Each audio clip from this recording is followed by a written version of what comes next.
ఇక్కడ నగరాల్లో పట్టణాల్లో ఏసీ రూమ్ లో ఉండి బూటకపు ఎన్కౌంటర్ అని చెప్పి మాట్లాడేవాళ్ళు ఏ రోజన్నా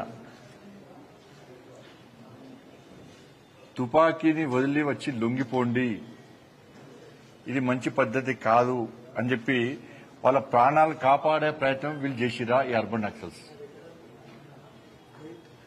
వీళ్ళ ఆలోచన ఏంది? ప్రతిసారి ఎన్కౌంటర్ అయ్యేదాకా చూస్తారు, ఎన్కౌంటర్ అయినాక బూటకపు ఎన్కౌంటర్ అంటారు, ఒక పాట పాడతారు, నివాళి అంటారు. కానీ అడవుల్లో వాళ్ళు తిండి తిప్పలు లేక కుటుంబాలకు దూరమై వాళ్ళ జీవితాలను మొత్తం సర్వనాశనం చేసుకుంటే వాళ్ళు చేసుకుంటుంటే, మళ్లీ చెప్తున్నా, అర్బన్ నక్సల్స్ అనేటోళ్ళు ఇవాళ పట్టణాలకు నగరాల్లో ఉండి ఏసీ రూమ్ లో ఉండి జల్సాలు చేస్తూ నామినేటెడ్ పోస్టు పొందుతూ కమిటీలో ఉంటూ పైరవులు చేసుకుంటూ ప్రభుత్వాలకు కొమ్ము కాస్తూ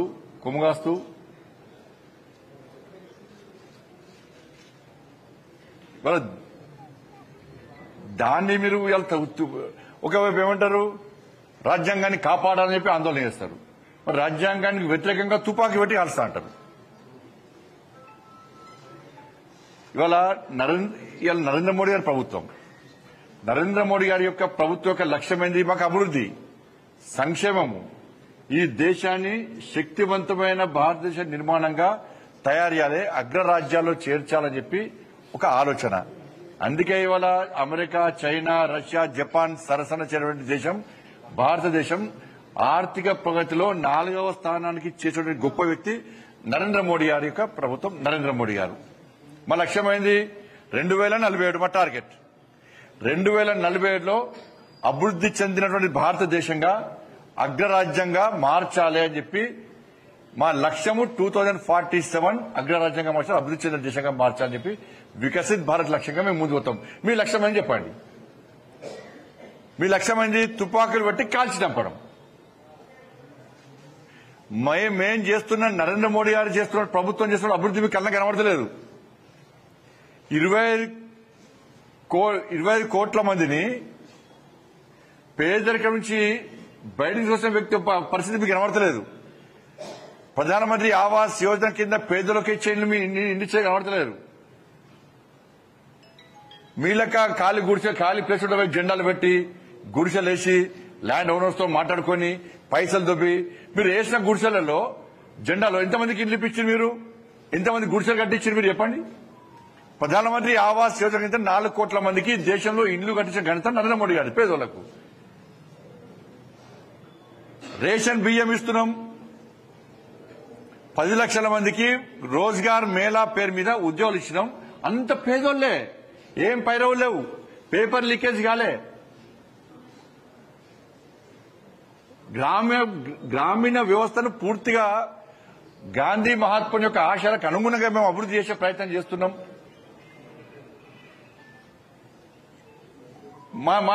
మా సిద్ధాంతం ఏంది? మా దీన్ దయాళ్ ఉపాధ్యాయ అని చెప్పి మాకు చిట్ట చివరి వ్యక్తికి సంక్షేమ ఫలాలు అందాలని చెప్పి అంత్యోదయ సిద్ధాంతమే ముందు పోతారు మేము. మరి మీ సిద్ధాంతం ఏంది? పేదల కోసం ప్రశ్నిస్తాం, పేదల కోసం పోరాటం చేస్తామని చెప్పి మీరు అన్నారు. మరి మేం చేసిన అభివృద్ధి కనబడతలేదు, నరేంద్ర మోడీ చేసిన అభివృద్ధి కనబడతలేదు. కేవలం మతం కొంత చూస్తారు. మేము ఏం అభివృద్ధి చేసినా అభివృద్ధి గుర్తించారు, మతం పేరుతో అభివృద్ధి ప్రయత్నం చేస్తారు. మా అభివృద్ధి మీకు కనబడతలేదు, కేవలం మతం మాత్రమే కనబడుతుంది. మేము అభివృద్ధి గురించి మాట్లాడతాం, మీరు మతం గురించి మాట్లాడతారు. మళ్ళా మేము మతం గురించి మాట్లాడితే మతతత్వవాదులు అంటారు. ఇలా మీరేం చేస్తున్నారు? తెలంగాణ రాష్ట్రంలో కాంగ్రెస్ పార్టీ రేవంత్ రెడ్డి గారు 6 హామీలు ఇచ్చారు, 6 గ్యారంటీలు 100 రోజులు అమలు చేస్తున్నారు. 2500 రూపాయలు ఇచ్చిండ్రా? మరి మీరు ఎందుకు సమర్థిస్తున్నారు? ఆ ప్రభుత్వంలో ఎందుకు భాగస్వామ్యమయ్యారు మీరు? 4000 రూపాయలు ఆసరా పెన్షన్లు ఇస్తున్నారు, ఇచ్చిండా? ఇయ్యలేదు. మరి ఎందుకు ఈ ప్రభుత్వంలో భాగస్వామ్యమయ్యారు మీరు? భూములు ఇచ్చిండా? ఉద్యోగాలు ఇచ్చిండా? నిరుద్యోగ వృత్తి ఇచ్చిండా? ఏమిచ్చిండు? రైతులకు రైతు భరోసా ఇచ్చిండా? రైతులకు 12,000 రూపాయలు ఇచ్చిరా? మరి ఎందుకు మీరు భాగస్వామ్యమయ్యారు? నామినేటెడ్ పోస్టులు ఎందుకు తీసుకుంటున్నారు? కమిటీలో ఎందుకుంటున్నారు? మీకు ఏమి నచ్చింది? మీకు దానిలో నచ్చింది ఏంది? మీకు కాంగ్రెస్ పార్టీ పాలలో మీకు నచ్చింది ఏంది? ఎందుకు భాగస్వామ్యం అయ్యారు? మీరు భాగస్వామ్యం అవుతారు, జల్సాలు చేస్తారు, నగరాల్లో పట్టణాల్లో కుటుంబ సభ్యులతో ఉంటారు, పైరవులు చేస్తారు, పోస్టులు పొందుతారు. కానీ జంగల్లో వాళ్ళకి కనీసం తుపాకీ పట్టుకుంటే ఆనందం ఉండదు. ఎప్పుడు టెన్షన్ లైఫ్ వాళ్ళది, తిండి ఉండదు, వాళ్ళకు కుటుంబానికి దూరమేరు, బతుకుతామా చస్తామా అని చెప్పి తెలియని దౌర్భాగ్య పరిస్థితి, ఆందోళనకర పరిస్థితి ఇవాళ జంగల్లో తుపాకీ పట్టేటువంటి మావోయిస్టులది. ఇప్పుడు పట్టేదెవరు? పేద ప్రజలు, మైనర్ అమ్మాయిలు, అభం శుభం తెలియని అమ్మాయిలకు మీ పాటల ద్వారా మాటల ద్వారా రెచ్చగొట్టి, అర్బన్ లో ఉండి రెచ్చగొట్టి వాళ్ళ చేతికి తుపాకులు ఇచ్చి, చిన్నపిల్లల చేతికి తుపాకులు ఇచ్చి కాల్చుమంటే ఏం సిద్ధాంతం మీది? ఏం సిద్ధాంతం మీది? ఎవరిని కాల్చుకుంటున్నారు మీరు?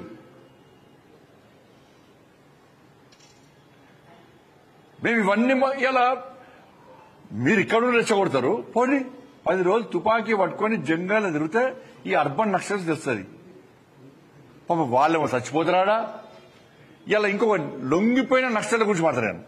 లొంగిపోయిన మావోయిస్టులు వాళ్ళు ఎంత నిజాయితీ పరులంటే, వాళ్ళు బయటకు వచ్చినాక ప్రభుత్వం ఇచ్చేటువంటి సహాయ సహకారాలతో మాత్రమే బతికే పరిస్థితి వాళ్ళది.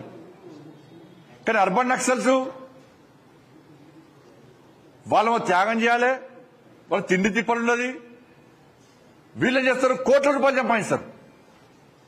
ఏమనంటే ఆ సుందర విజ్ఞాన కేంద్రాలు కూర్చొని మీటింగ్లు పెడతారు, ఇందిరా చౌక్ దగ్గర 10 మందితో ధర్నా చేస్తారు, గొంగర కూడా ఏదో చిన్న చిన్న పాటలు పాడతారు, ఏసీ రూమ్ లో కూర్చుంటారు. మీకు ఏమాత్రం నైతికత ఉంటే ఎవరైతే ఇప్పుడు ప్రభుత్వంలో ఎవరైతే నామినేటెడ్ పోస్ట్ పొందినరో, ఎవరైతే కమిటీలో ఉన్నారో మీరు వెంటనే రాజీనామా చేయండి. మీరు ఫస్ట్ రాజీనామా చేయండి. కార్యాలు ఎదురుతారు. ఇలా మా లక్ష్యాన్ని మీరు కాదంటారా? 2047 లక్ష్యంగా, వికసిత్ భారత్ లక్ష్యంగా మేము ముందు పోతున్నాం. మీరు దాన్ని సమర్థిస్తారా, వ్యతిరేకిస్తారా?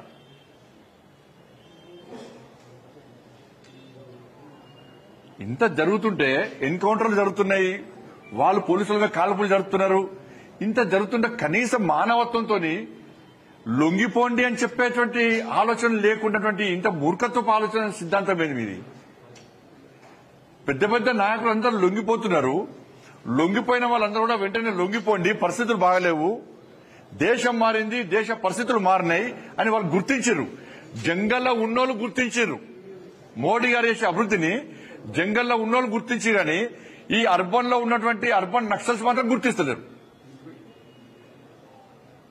ఆయన ఒక పెద్ద మనిషి అన్నాడు, పేరు గుర్తిస్తలేరు, కమ్యూనిస్ట్ నాయకుడు, 60 సంవత్సరాల తర్వాత ఈ కమ్యూనిస్ట్ సిద్ధాంతము మనుషులకి మనకి మానసిక రోగం ఉన్నట్టేనట. అదొక మానసిక రోగం అన్నాడట. అదే గుర్తొస్తుంది ఇవాళ. మీరు నన్ను తిట్టడం కాదు, నాకు కౌంటర్ చేయడం కాదు, నా మీద రౌండ్ టేబుల్ సమావేశం పెట్టడం కాదు.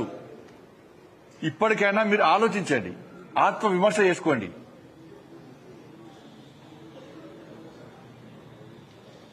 ఇవాళ తెలంగాణలో అధికారంలో కాంగ్రెస్ పార్టీ ఉంది, మేము దాని భాగస్వామ్యం అని చెప్పి మీరు సంకల్పం గుర్తుకుంటారు కావచ్చు. కానీ ఇవాళ తెలంగాణ రాష్ట్రంలో ప్రజలు వాస్తవాలు నుంచి ఎస్, భారతీయ జనతా పార్టీ చెప్పింది కరెక్టే, అమిత్ షా గారు తీసుకున్న చర్యలు కరెక్టే, దేశం మారింది, దేశ పరిస్థితులు మారినాయి, దేశం అభివృద్ధి చెందుతుంది, అభివృద్ధి ఇంకా చెందడానికి ముందుకొస్తున్నారు, ఒక లక్ష్యాన్ని ఎంచుకున్నారు, వాళ్ళ లక్ష్యం ఇది అని చెప్పి జంగల్లో ఉన్న వాళ్ళు గుర్తించినట్టే అర్బన్ నక్సల్స్ కూడా గుర్తించాల్సిందిగా నేను వాళ్ళకి అప్పీల్ చేస్తాను.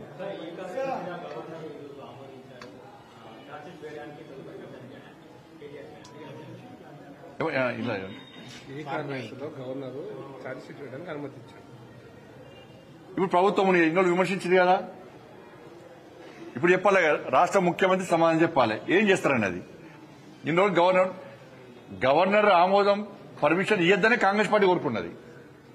ఎందుకంటే బీజేపీని బదనాం చేయాలి, ఎందుకంటే వాళ్ళ మధ్యలో ఉన్నాయి కదా, దోస్తాను ఉంది కదా. 2 సంవత్సరాలే రాష్ట్ర ముఖ్యమంత్రి గారు ఏమన్నారు ఎన్నికలకు రాకముందు? మొత్తం ఉన్న రికవరీ చేస్తా, ఆస్తులు జప్తు చేస్తా, దున్నిస్తా, కేసీఆర్ కుటుంబాన్ని జైలుకు పంపుతా అన్నాడు. ఒక్క కనీసం జైలు కాదు, కనీసం వాళ్ళు ముట్టుకున్నటువంటి పాపన పోలే. లోపాయకారి ఒప్పందంతో ఇవాళ రాష్ట్ర ముఖ్యమంత్రి అందుకెత్తున్న ఈ తెలంగాణ రాష్ట్రంలో ఆర్కే పాలన సాగుతున్నది. ఆర్కే రేవంత్ రెడ్డి కేటీఆర్ పాలన కొనసాగుతున్నది. అది తప్పించుకోవడానికి మా మీద నిలుస్తారు అంతా కూడా.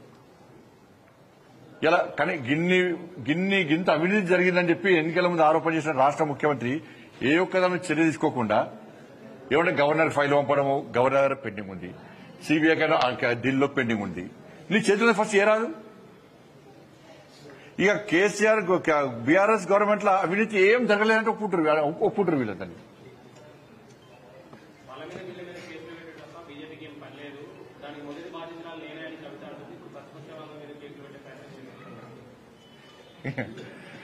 నువ్వు క్వశ్చన్ అడుగుంటేనే నవ్వుతున్నావు అన్న, దానిలో నవ్వుకున్నా. నాకు నవ్వొస్తున్నది.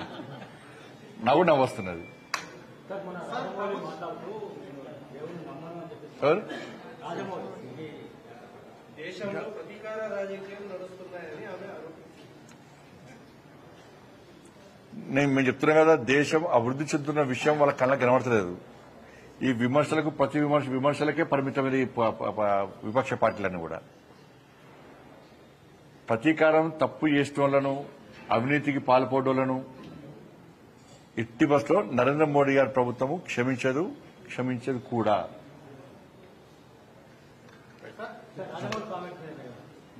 ఎవరు ఆలోచన అది?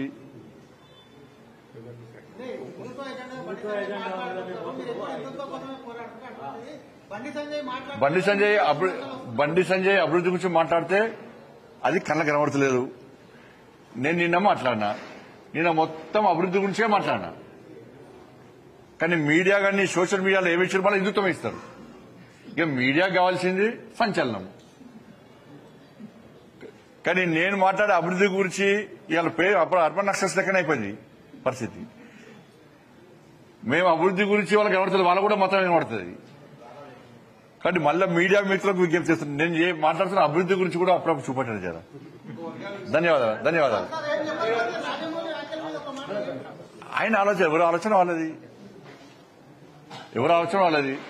రేపు భవిష్యత్తులో ఆ దేవుడు కరుణించి ఆయన దేవుణ్ణి నమ్మే విధంగా ఆ దేవుని యొక్క కరుణా కటాక్షలు ఆయన మీద ఉండాలని కోరుకుంటున్నా. రాజమౌళి గారు నిన్ను నూరేళ్లు ఆరోగ్యాలతో సక్సెస్ అయ్యి ఆ అమ్మవారి ఆశీర్వాదంతో ముందుకు సాగాలని కోరుతున్నా. ధన్యవాదాలు.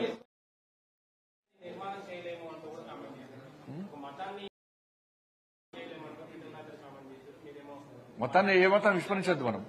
మతాన్ని విస్మరించడం ఏమంటున్నాం? భారతీయ జనతా పార్టీ ఏ మతానికి వ్యతిరేకం కాదు.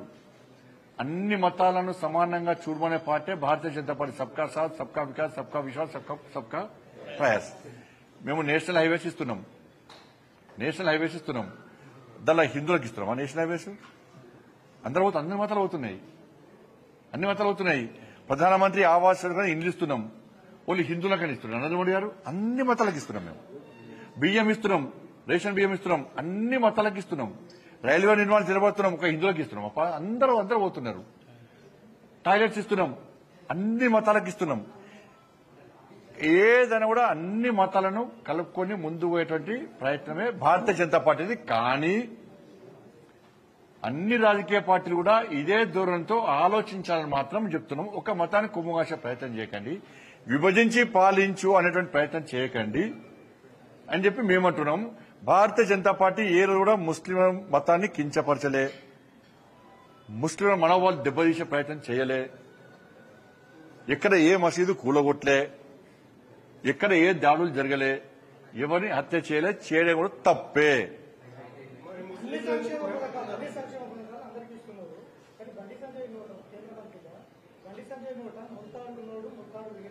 అరే నా కల్చర్ గురించి చెప్పడం తప్పయ్యా, నాకు అది కూడా తప్పేనా? నా కల్చర్ గురించి చెప్పడం కూడా తప్పేనా? నేను బొట్టు పెట్టుకుంటా, నాకు అది కూడా తప్పేనా? ఇక అది కూడా మాట గింత ఘోరం ఉంటుందా? మీడియా గింత యాక్షన్ తీసేట్లనే మీరు. ఇది నువ్వు పార్టీ నుంచి చూడ మేము ఆలోచిస్తున్నాం. మేము మరి మాకోటేయాలి ప్రజలు మాకోటేయాలి. మేము ఇచ్చే పార్టీ పదవి పోస్టులో మేము బీసీ, ఎస్సీ, ఎస్టీ, మహిళ వీళ్ళకి సంబంధించి మేము సరైన పద్ధతిలో మేము గౌరవం ఇస్తున్నాం. మీరు 42% రిజర్వేషన్స్ ఇస్తా అని చెప్పి ఎందుకు ఇవ్వలేకపోతున్నారు? కోర్టు ఆపిందా, గవర్నర్ గారు ఆపినరా, రాష్ట్రపతి గారు ఆపిరా? అది కాదు కారణం. ఇచ్చినాకనే పెట్టిన ఎలక్షన్స్, ఇప్పుడు ఏం చేస్తారు? గెలవని కాడిస్తారు. బీసీలకు ఇస్తామంటే ఇస్తామంటారు. రాష్ట్ర ప్రభుత్వానికి మీకు ఇంటెలిజెన్స్ ఉంది. ఓ సర్వే చేయించుర్రి, సర్వే చేసి ఎక్కడెక్కడ గెలుస్తుందో మీకు తెలుస్తుంది. దాని ప్రకారం ఇక్కడ గెలుస్తుంది, ఇక్కడ బీసీలకు ఇస్తున్నాం అని చెప్పండి. మరి ఇక్కడ ఎస్సీలకు ఇస్తున్నాం, ఇక్కడ ఎస్టీలకు ఇస్తున్నాం చెప్పండి మరి. అది ధన్యవాదాలు సార్.